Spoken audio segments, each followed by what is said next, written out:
ready for an exhilarating treasure hunt. As Luke was about to refuse, he saw Fifth Brother's head pop up, quickly turning to analyze the treasure map with the pirates to distract them. Fifth Brother seized the moment and crawled away. Luke followed with his impromptu performance. Seeing Luke daydream, Judy, the pirate girl, punched him hard, warning him to behave or face consequences. Luke warned of dangers, but Judy didn't care. All she saw was gold.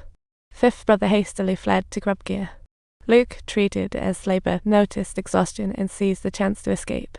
Angrily chased, Luke hid in a cave, nearly escaping when ghostly Judy intercepted him. Facing overwhelming odds, Luke surrendered, biding time for another escape. Meanwhile, Fifth Brother returned to base, eagerly boarding the hand-cranked elevator to the treetop villa to choose weapons. Loaded with arrows, ready to rescue Luke, he quickly spotted Luke's secret sign. Grasping the general direction, the group found themselves blocked by a river. Luke volunteered to enter the water and scout, but the cunning pirate boss denied him, knowing it would render. Instead, he sent his underlings to test, only for one to shout he was bitten. Judy told him to pull it out. To everyone's surprise, it was a ferocious piranha. The pirate in the water vanished instantly. Feeling deceived, the pirate boss got angry, put a knife to Luke's neck, threatening that any tricks before finding the treasure would lead to dire consequences. But should Luke try to pull a fast one again, he'd be losing a few fingers and toes first.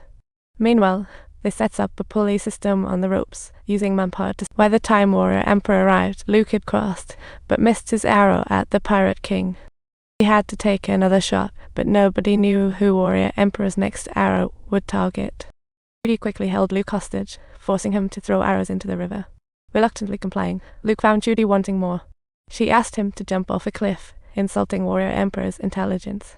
After hesitation, he left, while Judy cut the ropes, leaving him no escape.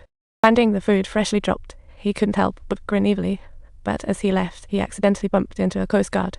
The officer brandished a gun and demanded to know where his clothes came from. Calmly, Friday kept quiet, discreetly pulling out his knife, swiftly taking down the coconut-conked officer. He then went to the Coast Guard's camp, claiming he could guide them to the pirates to rescue Luke. Capture pirates for merit. Warrior Emperor ordered the captain to ensure Luke's safety, promising to reveal the island's gold, but the captain said there was none.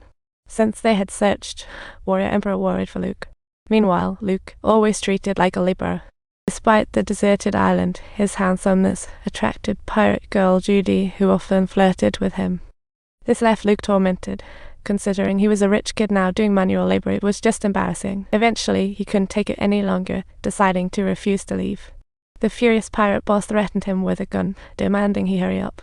Proud Luke glanced back at Judy, making her giddy with excitement, feeling validated in her choice. To get the treasure, the pirate boss compromised, planning to confront Luke later. He had his men carry the heavy load and Judy extract Luke's secrets about the gold. With Warrior Emperor's help, the Coast Guard quickly used a bamboo raft to cross the fish-infested river, racing against time to catch up. Luke and the pirates arrived at a cliff where the impatient pirate boss demanded to know where the treasure was, and Luke took the opportunity to leap off.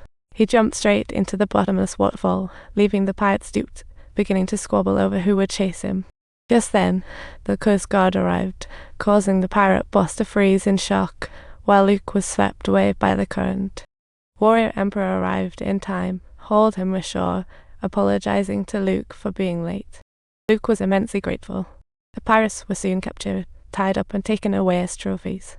Seeing this, Warrior Emperor hurried to intervene, wanting to take Luke with them, but Luke refused, reminding him that they were enemy gods, and following them would be a huge risk. When they returned to the treetop villa and resumed peace, little brother came running back, yelling, alerting Luke to danger. From the treetop, Luke saw the pirates who had been hunting them down, urgently telling Friday to run while he went to grab. Warrior Emperor quickly ascended the hand-cranked ladder. The pirates mocked him. Furious, he retaliated, bringing his translator. Luke quickly activated the defense system, attacking the pirates to cover Warrior Emperor's escape. But with their numbers, he had to cleverly dodge while he fought back. Otherwise, he might easily be captured by pirates.